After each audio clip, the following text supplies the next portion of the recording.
cas, ce gars est un phénomène. Balthazar, c'est le mioxeur le plus puissant et le plus redoutable de toute l'Afrique. Né aux États-Unis d'Amérique et grandi en Guinée équatoriale, Balthazar a commencé à suivre les films pour adultes depuis l'âge de 3 ans. À l'âge de 10 ans, il avait déjà couché avec plus de 28 femmes, parmi lesquelles il y a les aputchous, les skinny, les élancées, les courtes, les infirmes, les sourdes-muettes et même les albinos. Devant lui-même, P. Diddy s'incline. Quand il grandissait, il avait pour modèle le roi Salomo qui avait 1000 femmes. Voilà pourquoi ces bordels souffrent entre ses mains. Son objectif de la vie était de mougou plus de 2000 femmes pour battre le record de son mentor, le roi Salomo. Récemment, on a trouvé dans son ordinateur plus de 400 films de jambes en l'air de lui avec plusieurs influenceuses de son pays, avec plusieurs femmes des ministres.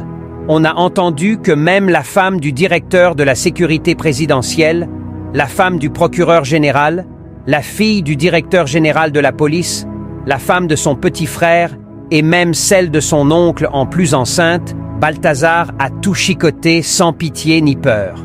Aujourd'hui, il est le ballon d'or africain du mioxement sans sachet. En tout cas, c'est le roi de la bordellerie plus. Les femmes de ses collègues sont toutes passées sur son tatami. Il est le seul homme africain qui travaille juste pour Mougou. Donc toi qui as une femme guinéenne, fais attention, sinon le prédateur Balthazar va la manier comme les manettes. Il est trop fort, il a même réussi à ravir l'actualité de toute la famille Xavier. Maintenant, c'est lui a beaucoup de comptes sur les réseaux sociaux. Aujourd'hui, aucun acteur des films pour adultes ne peut se mesurer à lui. Il est leur chef, leur coach et leur président.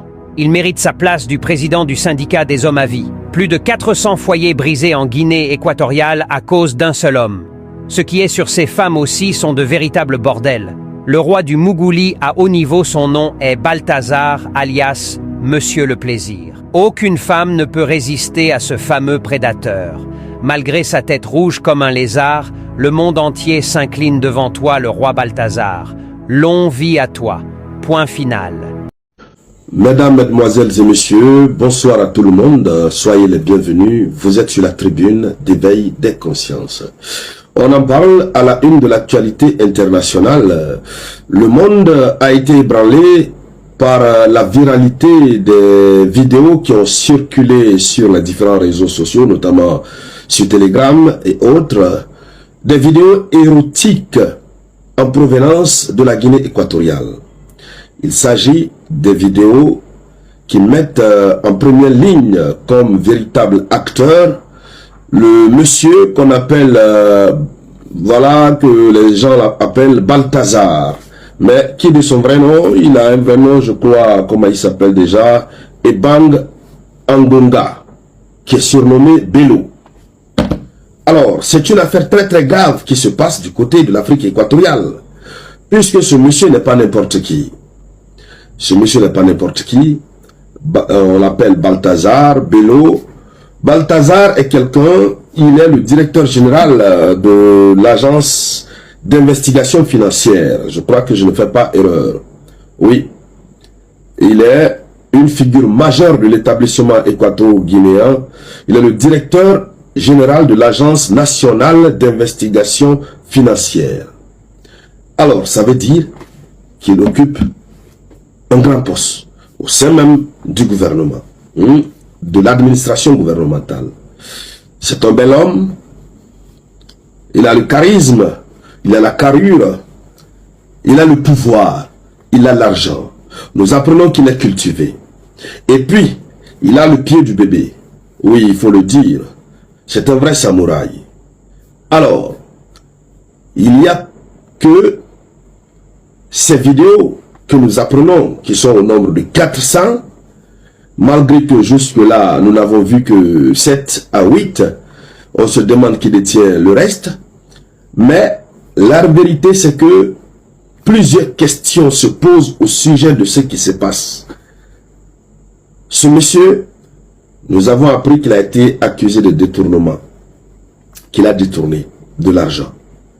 Et c'est donc la gendarmerie, en tout cas les forces de sécurité sont descendues chez lui, ils ont mis main sur lui.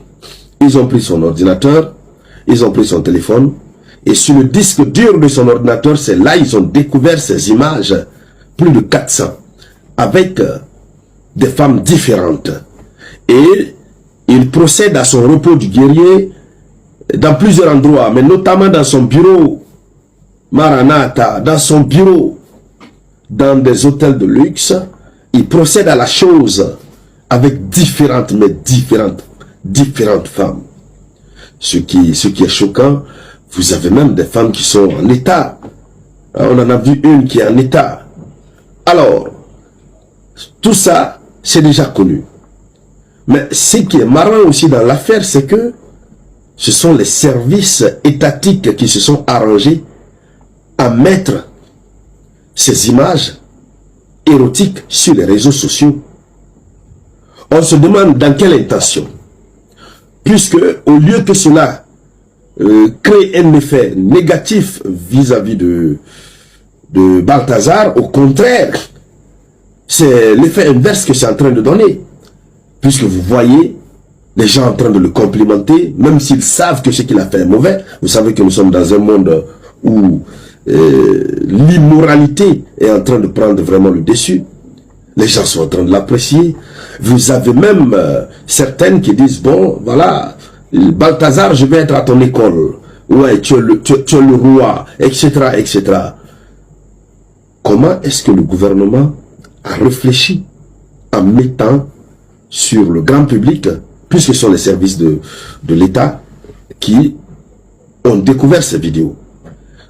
À quoi l'État a réfléchi pour mettre cela en ligne?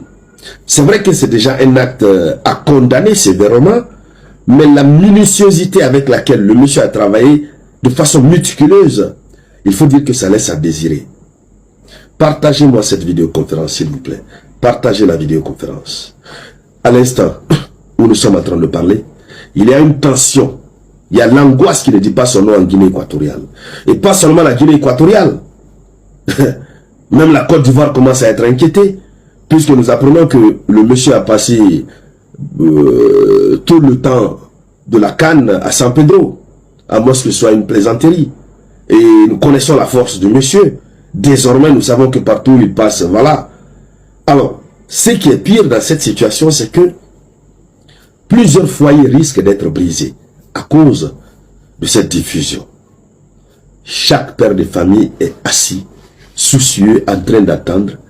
Personne ne souhaite voir son épouse comme ça être exposée dans une telle situation. Et le pire, c'est que nous apprenons que dans ses exploits érotiques, il a fait avec la femme de plusieurs personnalités, des ministres, des directeurs généraux, mais beaucoup. Et ce qui est étonnant, c'est la facilité avec laquelle il fait la chose. Oui. Et bon, certains disent qu'il récite des incantations. Lorsque vous suivez la vidéo, voici le monsieur qui a toujours les bras croisés, en train de faire voilà, son mystère. Et puis quand il fait la chose, il parle. Il y a quelque chose qu'il dit.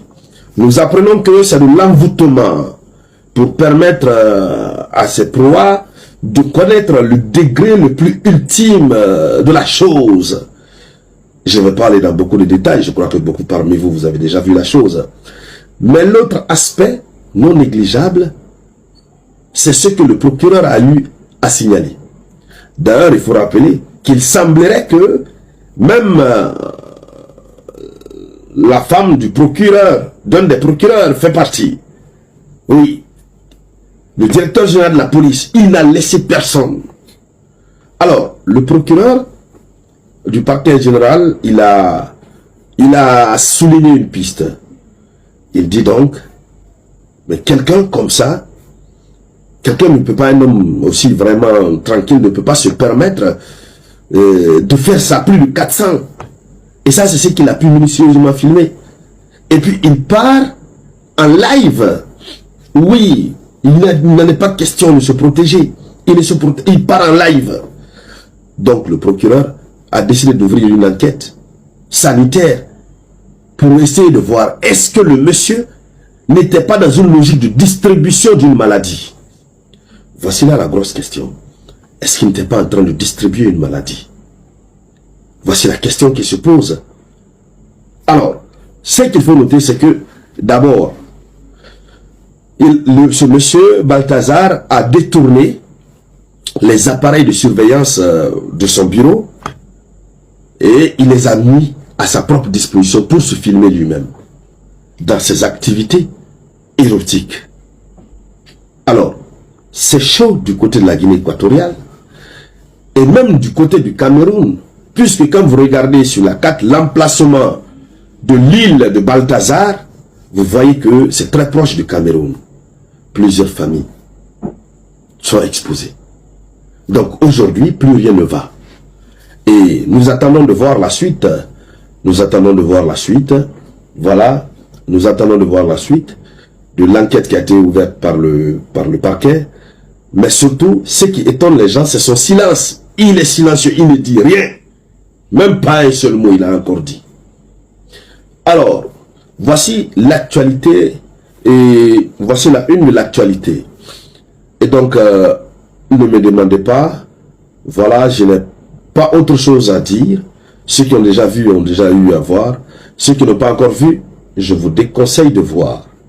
Oui, puisque j'ai suivi une internaute qui dit que vous allez vérifier, ce sont les gens qui sont dans des sectes et que c'est une forme d'envoûtement médiatique qui a commencé à envoûter les gens. Puisque lorsque vous regardez automatiquement, vous vous sentez dans la chose. Le monsieur, il est plus fort. Il est plus fort que même ceux qu'on retrouve sur la page bleue. J'espère que vous comprenez, vous connaissez ce que c'est que la page bleue. Voilà. Non. Donc, je vous déconseille, je déconseille à tout le monde. Et puis voilà, on va continuer de suivre tout ce qui va en découler. On reviendra ici sur la tribune d'éveil des consciences pour pouvoir en parler. Vivement la fin de telles pratiques dans nos sociétés. Vivement la fin de tout ça, quoi. C'est pas bien pour l'image de l'Afrique. Merci donc à toutes et à tous. Je vous reviens tout à l'heure avec de nouvelles actualités. C'était la voix de votre unique samouraï.